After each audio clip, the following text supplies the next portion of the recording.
Buenas noches. La noticia, volvemos a hablar del tema de los Panamericanos, porque hoy se conoció una carta del Ministerio de Hacienda donde confirma que el Ministerio del Deporte nunca solicitó los recursos.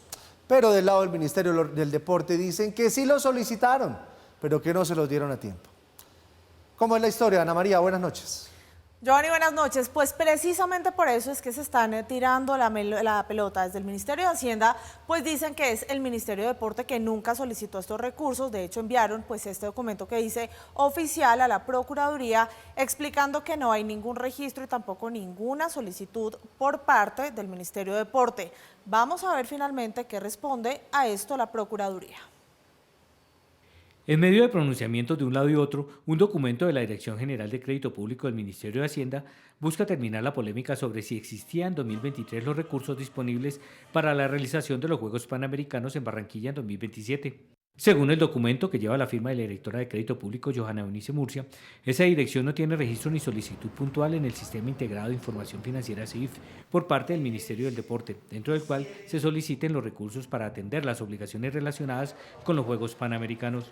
Por ningún lado aparece la solicitud en el PAD por una cifra equivalente a 4 millones de dólares. De esta manera respondió a la pregunta de la Procuraduría sobre si había o no plata para los Juegos.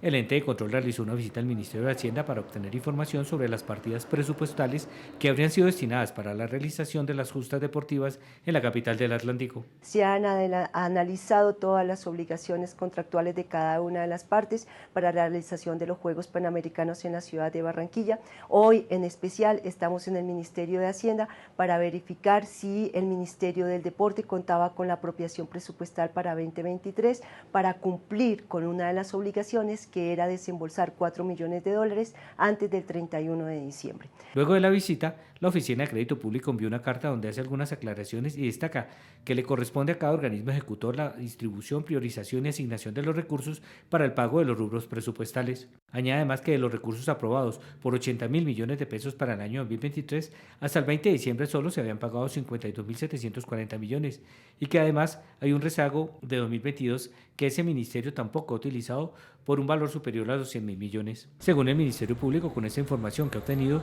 se determinará si hay conductas que den objeto a un proceso disciplinario o a una responsabilidad disciplinaria.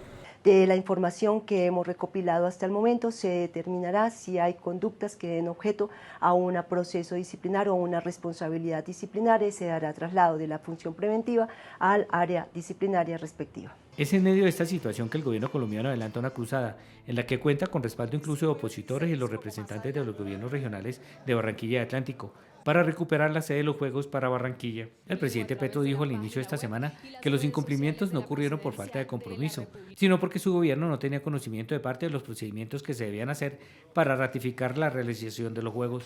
Los procedimientos, algunos de los cuales no teníamos conocimiento, esa es la verdad.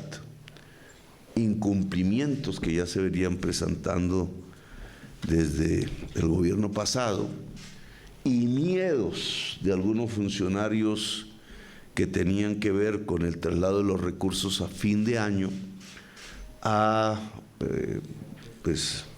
resultado en esta mala noticia. También se han escuchado críticas en el sentido de que el presidente no quería que se realizaran estos Juegos en Barranquilla, a lo que el mandatario respondió que no es enemigo del desarrollo de las justas y que le interesa ayudar a impulsar el turismo en todo el Caribe colombiano. Lo cierto, Ana María Juliana, es que nos quedamos prácticamente sin los Juegos Panamericanos. No es que queramos ser aves de mal agüero o pesimistas, es que es muy difícil volver a retomarlos. María Juliana, porque por lo menos Perú tiene con qué hacerlo, ya se postuló, creo que es Lima. Paraguay también se postuló y les conviene porque tienen el Mundial y quieren aprovechar para el tema de los escenarios, y hay un gran rival que es México, una ciudad como Monterrey que lo tiene absolutamente todo. ¿Cómo está el panorama de los postulados, Juli? Giovanni, es que justamente es supremamente difícil porque hay que aclarar que no se trata de recuperar los premios, los premios ya se perdieron, la postulación es desde cero, es como si nunca hubiera pasado nada y Colombia se postula desde el día cero y usted ya lo dijo, está la postulación de Asunción que está clarísima y es contundente y encima está la de Lima, la de Monterrey y posiblemente la de Sao Paulo. Como era de esperarse por la relevancia de las justas, ya son varias ciudades del continente que anunciaron su interés para ser anfitrión de los Panamericanos que la organización deportiva panamericana Pan Am Sports le quitó a Colombia, pero que el país insiste en pelear. Ese sería el primer paso, saber si Colombia, después de esa falla que tuvo, es decir, y de que nos quitaran la sede, pues se va a poder presentar. Eso es lo primero que tenemos que saber. Va a depender mucho del lobby que haga el gobierno, que en eso pues estamos de acuerdo, se puso la camiseta, va a trabajar con las autoridades. Ese es el primer escalón. Y si nos permiten presentarnos, pues evidentemente el segundo escalón es ya ganar en la votación nueva que se va a abrir. Lima, la más vigente en hacerlo oficial a través de su alcalde Rafael López Aliaga, envió un comunicado a Pan Am Sports en el que respalda la iniciativa del Comité Olímpico Peruano para organizar las justas continentales, así como ya la realizaron en 2019. Pero en Perú no está la única rival de Barranquilla. Asunción también mostró formalmente su interés. El anuncio fue realizado por el presidente del Comité Olímpico Paraguayo, Camilo Pérez Loperas Moreira. Muy feliz en esta mañana, saliendo de conversar con el señor presidente y todo el equipo. El señor presidente ha procedido a la firma de la carta de intención de presentarnos para ser ciudad sede en los próximos Juegos Panamericanos del 2027. México también está en la puja a través de la presidenta del Comité Olímpico Mexicano, María José Alcalá, admitió la intención de Monterrey de postularse para ser anfitriona. Bueno, vean ustedes esta revelación que se hace a partir de el cuestionario enviado por la Procuraduría al Ministerio de Hacienda. En concreto, responde la Dirección de Crédito Público afirmando que nunca el Ministerio del Deporte le pidió los recursos necesarios para poder atender el compromiso que se tenía con Pan Am Sports de pagar $4 millones antes de terminar el año pasado. Acuérdense ustedes que ese compromiso estaba de por medio y que el Ministerio del Deporte, al no tener la plata, pues sencillamente pateó una vez más el balón hacia adelante, y después se argumentó que el final del año era difícil, que no tenía la plata, etcétera. Bueno, no pidieron la plata al Ministerio de Hacienda, lo cual es doblemente inquietante teniendo en cuenta que en días pasados el ministro de Hacienda, el exministro de Hacienda, José Antonio Campo, aclaró que esos recursos estaban plenamente presupuestados, es decir, que la nación sí tenía la plata para atender esas necesidades y esos pagos, y que por lo tanto no se justifica de ninguna manera que el Ministerio del Deporte no haya pedido esos recursos. Pues bien, esto ya parece es llover sobre mojado, porque lo que hace es debilitar aún más la posición de la ministra del Deporte, Astrid Rodríguez, quien, dicho sea de paso, ya ha presentado su renuncia al presidente de la República. La gran pregunta es cuándo se la va a aceptar, con qué argumentos, en qué tonos, si va a ser salida con cajas destempladas o cómo va a ser. Muy probablemente sea así, porque en la rueda de prensa que se dio después de la reunión del martes de esta semana, a la que el presidente solo acudió a los últimos minutos, a la rueda de prensa acudió a toda, a la reunión solo acudió a los últimos minutos, el mismo jefe del Estado dijo que este había sido un problema de unos funcionarios del Ministerio del Deporte que por ignorancia y por temor no habían utilizado esos recursos para pagar al final del año. Ignorancia y temor que lo que hicieron fue cambiar el semblante de la ministra del Deporte que estaba a su lado. Por lo tanto, es muy probable que sea utilizada sencillamente como fusible, que se vaya a quemar, que no vaya a llegar ni siquiera a los debates de moción de censura que el Congreso, ya con la firma de muchos congresistas de distintos partidos, ha justificado y ha solicitado. Y en esa medida, pues lo que se viene es sencillamente el cambio de ministro y el impacto político de todo esto. En el cambio de ministro, lo estábamos diciendo el día de ayer, ha sonado mucho el nombre del exalcalde de Cali, Jorge Iván Ospina, con muchos comentarios en contra y con muchas advertencias, porque de hecho, si aquí hubo un problema de gestión pública y de mala administración de recursos o no gestión de recursos, pues hay que recordar que la Procuraduría sancionó en su momento al alcalde de Cali por una mala gestión de recursos en la financiación del la feria de Cali cuando estábamos en pleno proceso del COVID y de los confinamientos. Por lo tanto, pues si se trata de gestionar más los recursos, no será el doctor Ospina quizás el mejor candidato, pero suenan más candidatos. Se dice que el Ministerio del Deporte podría ser sencillamente el recurso con el cual o el instrumento con el cual se renegociaría el regreso del Partido Conservador al gobierno y que de esa manera se buscaría más apoyo para las reformas que se están tramitando en el Congreso. Hay que recordar que los conservadores nunca han dejado de asistir en los distintos debates en los cuales se necesita el quórum, aunque finalmente no voten a favor de las iniciativas del gobierno. Van para hacer el quórum y que justamente se puedan votar esas iniciativas. Y hay que recordar que el último ministro conservador, que fue el ministro de Transporte, el doctor Guillermo Reyes, pues no dejó el mejor recuerdo tampoco en su gestión en esa cartera. Vamos a ver qué termina sucediendo, cuál es el impacto político de estas decisiones que están por venir acerca de la ministra del Deporte para la consolidación de apoyos del gobierno en el Congreso, pero no cree nadie que esto vaya a significar que se lave la imagen del gobierno frente a la opinión pública, especialmente frente a los distintos miembros de la opinión pública en la costa caribe de Colombia. La otra noticia del día tiene que ver con la primera dama. Esta semana, arrancando la semana, La Silla Vacía hizo una investigación en la cual puso en evidencia lo que el medio colega llama un séquito de personas que trabajan en distintas entidades del Estado, pero que prestan sus servicios a la primera dama. Estamos hablando de fotógrafos, de maquilladores, de asesores de prensa.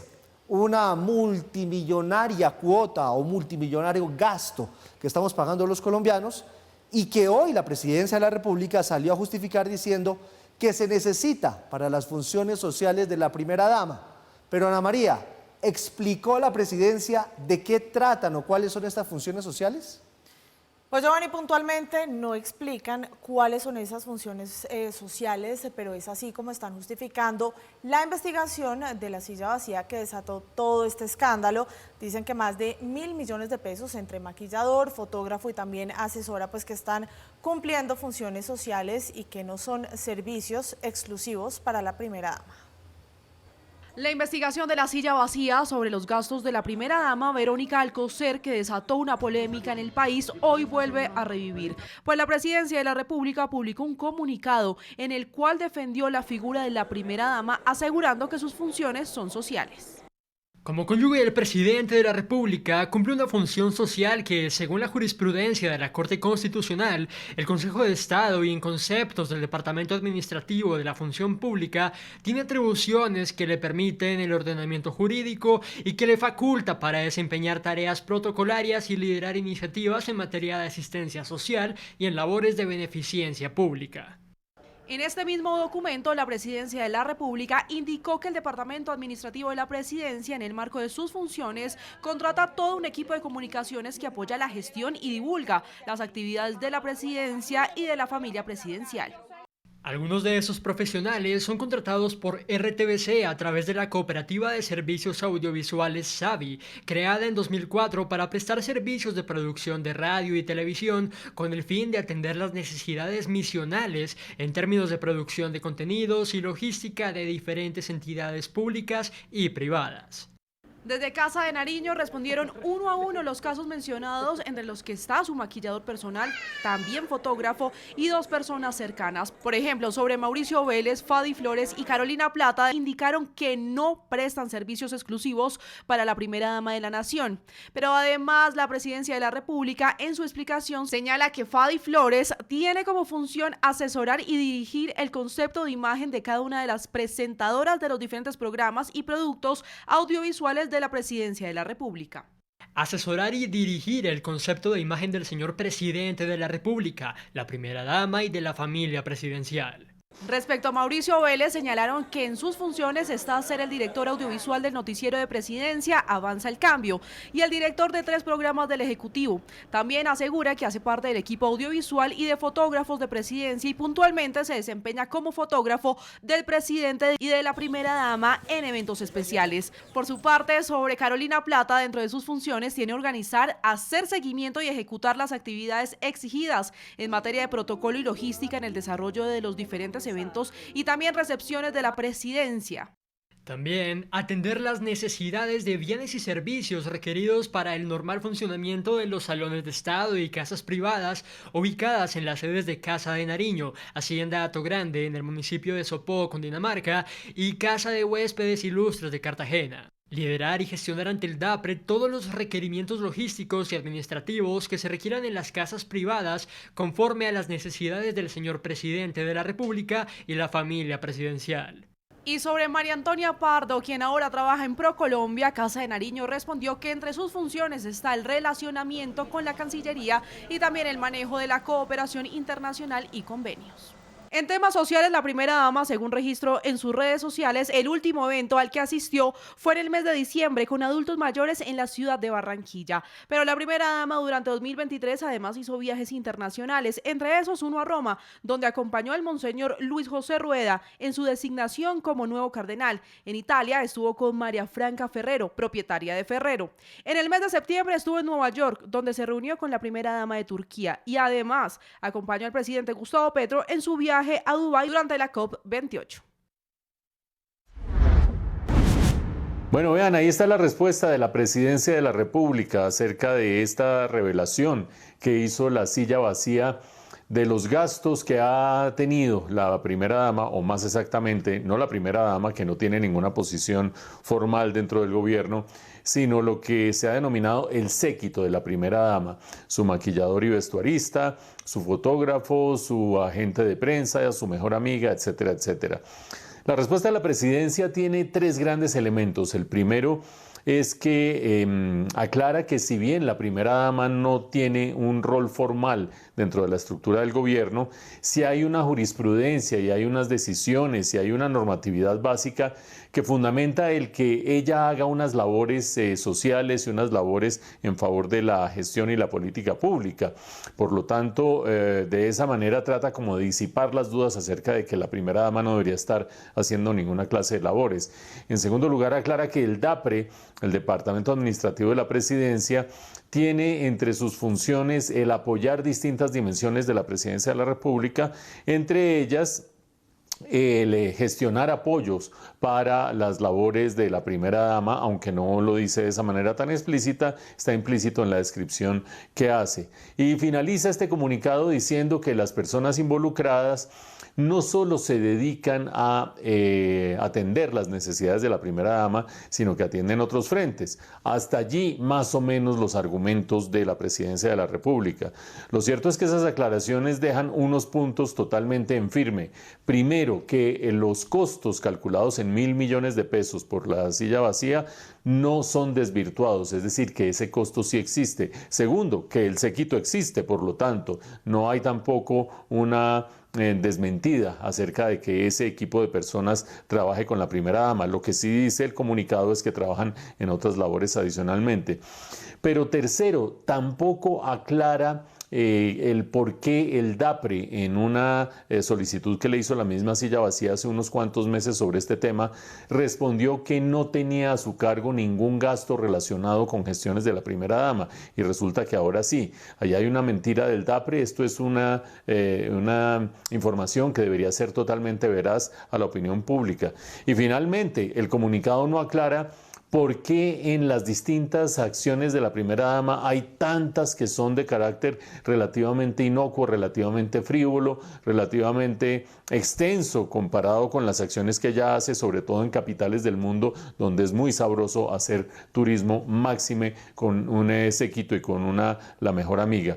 De cualquier manera, el comunicado no termina desvirtuando nada de lo que dice, o buena parte de lo que dice el informe de la silla vacía, y quizás no termine desactivando este debate en la opinión pública.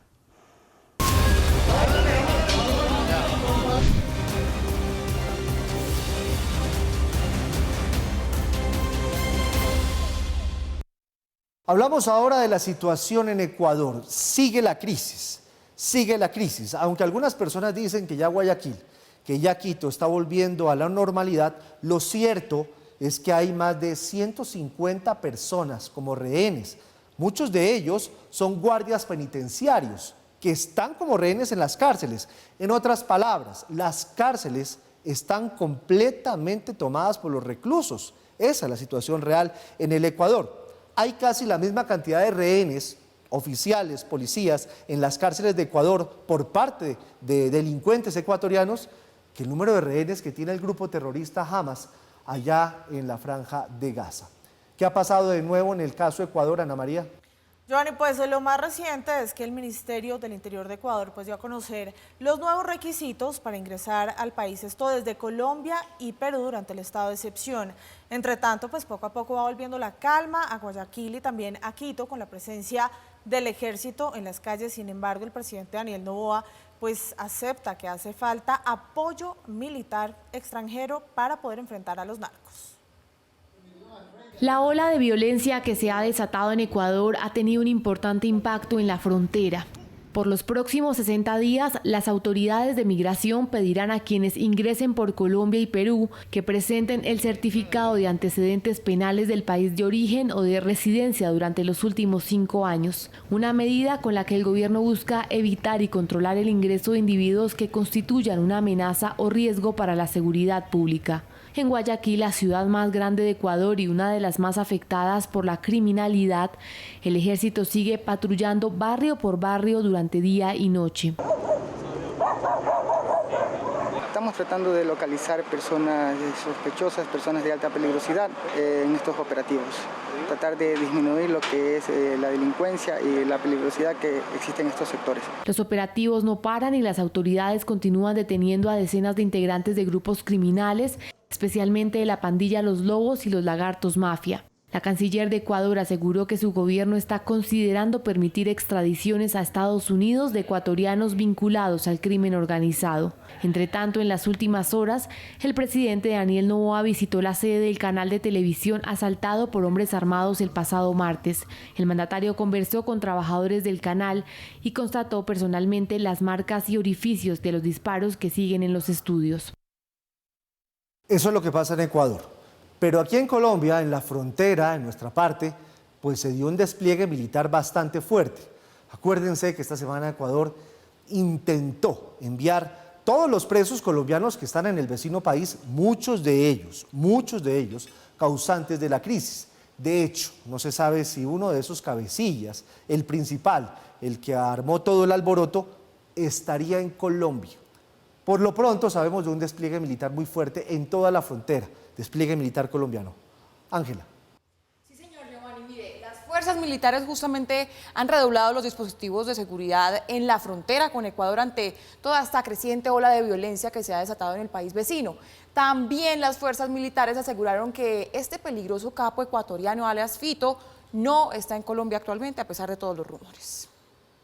Con operativos especiales en la frontera terrestre con Ecuador, la Policía y el Ejército Nacional de Colombia prestan seguridad en los sectores de Ipiales, Chiles, Mataje y Carlos Ama del departamento de Nariño, con la finalidad de descartar el ingreso de criminales ecuatorianos al país. Ante una situación como la que se anuncia, lo que esperamos es estar preparados en la frontera, tanto en materia de seguridad como de tránsito migratorio, para poder contener cualquier actividad o cualquier situación adversa. Con un total de 200 hombres de los comandos conjuntos del suroccidente número 2 y 3 se ha redoblado el pie de fuerza en esta zona. A ello se suma el monitoreo permanente que desarrollan 3 helicópteros Black Hawk de la Fuerza Aeroespacial Colombiana, quienes con sobrevuelos en la zona están prestos a mitigar cualquier acción delictiva que pueda presentarse. Alias Fito, ¿está en Colombia? Aunque existía una alta posibilidad de que el líder de la banda Los Choneros hubiese ingresado a Colombia con ayuda de las disidencias de las FARC, específicamente por la subestructura de Oliver Sinisterra, la Segunda Marquetalia y el Frente Carolina Ramírez, con quienes mantiene estrecha relación por el negocio del narcotráfico, fuentes del Comando General de las Fuerzas Militares confirmaron a Red Más Noticias que hasta el momento se descarta que alias Fito se encuentre en el país. Mi general dijo que era una posibilidad, pero no es que esté aquí, confirmado, no está aquí en Colombia. Si bien se descarta la presencia actual del capo ecuatoriano en Colombia, los problemas en la frontera siguen siendo un riesgo latente. Por eso, las fuerzas militares colombianas están intensificando las medidas de seguridad, mientras simultáneamente se mantiene un intercambio constante de información de inteligencia con las autoridades del país vecino. Ana María, esta semana en nuestras emisiones hemos hablado de las similitudes que hay en lo que está pasando en Ecuador y lo que podría llegar a pasar en Colombia y en algunos casos, ahí va la palabra similitudes, con lo que pasa en Colombia, donde desde las cárceles empiezan a extorsionar personas o vienen extorsionando personas. De hecho, las cifras de extorsión en nuestro país se dispararon. Hay un caso puntual, la banda de los Satanás, así se llama esa banda, que actúa, que opera aquí en Bogotá en el 7 de agosto. Pues todo parece indicar que el cabecilla de esa banda que está capturado hace de las suyas desde la cárcel, Ana María. Giovanni, pues hoy justamente se conocieron audios en los que José Manuel Vera, alias Satanás, pues amenaza desde una cárcel en Santander a los comerciantes en Bogotá y asegura que si no pagan estas extorsiones pues van a ser asesinados. Estas amenazas coinciden con la captura de 18 integrantes de la banda Los Estias, que son socios de Satanás. La amenaza fue grabada, al parecer, por Satanás en la cárcel de Palo Gordo, en Girón, Santander, donde se encuentra recluido. Puede estar preso, pero aquí todos los muchachos están en la calle y estamos activos. Si ustedes quieren un derramamiento de sangre, nosotros vamos a complacer. También se conoció este panfleto que ha sido enviado a varios comerciantes del sur de Bogotá, donde exige un cambio de patio y mejoras en su reclusión. El alcalde mayor de Bogotá, Carlos Fernando Galán, ha instruido a la Secretaría de Seguridad, la Policía Metropolitana de Bogotá y la Brigada 13, mediante el esfuerzo de su unidad antiextorsión y secuestro, a fortalecer los mecanismos de denuncia y las acciones operativas contra organizaciones criminales que amenazan la vida y libertad de los bogotanos. La Policía Metropolitana de Bogotá ha destacado un grupo especializado con capacidades logísticas, humanas y tecnológicas para investigar puntualmente las amenazas que se han conocido a través de los medios de comunicación y la Fiscalía General de la Nación. La Fiscalía, por su parte, le dio un golpe a los Estias, organización socia de Satanás. En diligencias adelantadas por los investigadores fueron identificados y judicializados 18 presuntos articuladores de las actividades criminales de esta red que estaría aliada a la estructura de alias Satanás. La banda amenazaba con videos donde mostraba granadas y armas de fuego. Asimismo, hay indicios de que al parecer hicieron disparos en locales comerciales y lanzaron granadas donde las personas se negaban a pagar o no cumplían con las exigencias económicas. También se dedicaban al microtráfico en la localidad de Kennedy. Los detenidos fueron imputados por varios delitos que no aceptaron según sus responsabilidades individuales y por decisión de un juez de control de garantías fueron privados de la libertad en establecimientos carcelarios. Alias Satanás fue capturado en Ecuador el 1 de noviembre del año pasado.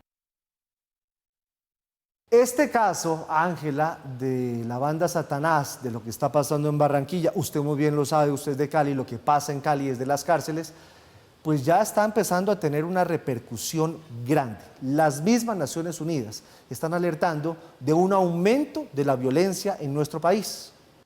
Así es, Giovanni, no solamente la ONU, las Naciones Unidas, como usted lo ha dicho, sino también la organización Human Rights Watch, que mostraron esta semana su preocupación por la violencia que se está viviendo en Colombia. En su informe sobre el país, en el caso de Human Rights Watch, asegura que Colombia ha retrocedido a niveles de violencia como los alcanzados antes del proceso de paz con las extintas FARC. Y es evidente, todos lo estamos viendo, usted lo ha dicho. La pregunta es, Giovanni, si ante este panorama es urgente hacer cambios en la política de seguridad. Esta semana se conocieron dos informes que relatan la situación actual de paz en Colombia. Uno de ellos es el de Human Rights Watch, en el que aseguran que Colombia ha retrocedido a niveles de violencia como los alcanzados antes del proceso de paz con las extintas FARC. En Red Más Noticias hablamos con el subdirector para las Américas, Juan Papier, quien aseguró que Colombia necesita una política de seguridad en el territorio para proteger a los ciudadanos, también desmantelar organizaciones criminales y grupos armados. Lamentablemente, los esfuerzos del presidente Petro por llevar a cabo su agenda de paz total no han traído un alivio suficiente a las comunidades. En el 2023, aunque disminuyó el desplazamiento forzado masivo y el confinamiento, aumentó la extorsión, aumentaron los reportes de reclutamiento de menores y aumentó el secuestro en Colombia. Ese mismo año documentamos más de 150 casos de asesinatos de líderes sociales y defensores de derechos humanos en Colombia. Este jueves también tuvo lugar la presentación del último informe trimestral de la misión de verificación ante el Consejo de Seguridad de Naciones Unidas, donde señalaron la importancia de fortalecer las condiciones de seguridad, pues también es motivo de preocupación para ellos. Quiero hacer eco del llamado del secretario general a todos los actores armados a dar muestras concretas de genuina voluntad de paz, contribuyendo al desescalamiento de la violencia en todo el país, poniendo fin a las confrontaciones entre ellos y respetando a la población civil. Y ante el Consejo de Seguridad de la ONU, el canciller de Colombia, Álvaro Leiva, nuevamente cuestionó la Jurisdicción Especial para la Paz, la JEP. También ha surgido la idea entre negociadores contemporáneos de paz que bien vale la pena ir pensando en un tribunal, en una corte híbrida, para eventualmente encontrar un mecanismo de cierre definitivo, un pasar de la página que permita una segunda oportunidad para quienes aspiran a un vuelve y juega de la patria colombiana. En febrero, representantes de 15 países miembros del Consejo de Seguridad de la ONU llegarán a Colombia para evaluar en terreno los avances de la implementación del acuerdo de paz que se firmó con las extintas FARC en el año 2016. Bueno, vean ustedes las declaraciones del comandante de las fuerzas militares diciendo que se está fortaleciendo en este momento la presencia militar de Colombia en la frontera con Ecuador ante los hechos totalmente inéditos y totalmente preocupantes que se están dando al otro lado de la frontera. Evidentemente, el hablar de 200 hombres, 3 helicópteros, etcétera, etcétera, pues parece todavía muy insuficiente para poder generar seguridad y brindar seguridad a una frontera de más de 580 kilómetros lineales. Pero bueno, por algo se empieza y por lo menos manifiesta la preocupación que tienen las autoridades colombianas acerca de la situación del vecino país y su impacto en Colombia en al menos 3 frentes, o habría que tener en cuenta por lo menos 3 frentes.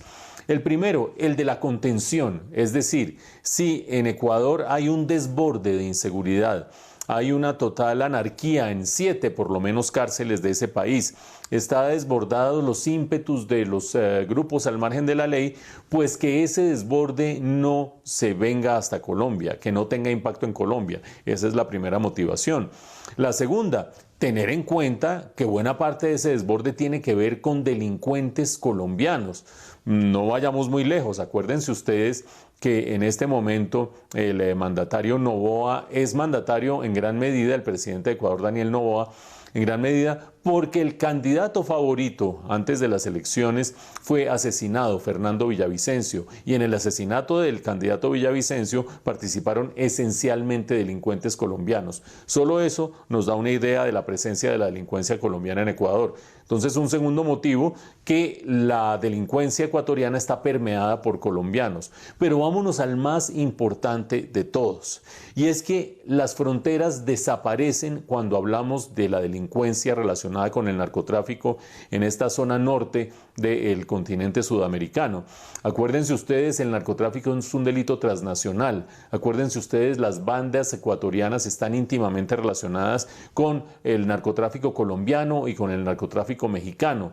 Por lo tanto, el estallido que se ha dado en Ecuador, como lo hemos dicho en los últimos días en este noticiero, debe preocupar a Colombia, no tanto para agacharse, para meterse debajo de la mesa ni nada parecido, sino porque es una manifestación de un mismo fenómeno delincuencial que hay en el país. Es decir, que las bandas están relacionadas, incluso se ha dicho que algunos de los delincuentes ecuatorianos podrían haber pasado a este lado de la frontera gracias a las disidencias de las FARC, cosa que ha sido desmentida por las autoridades.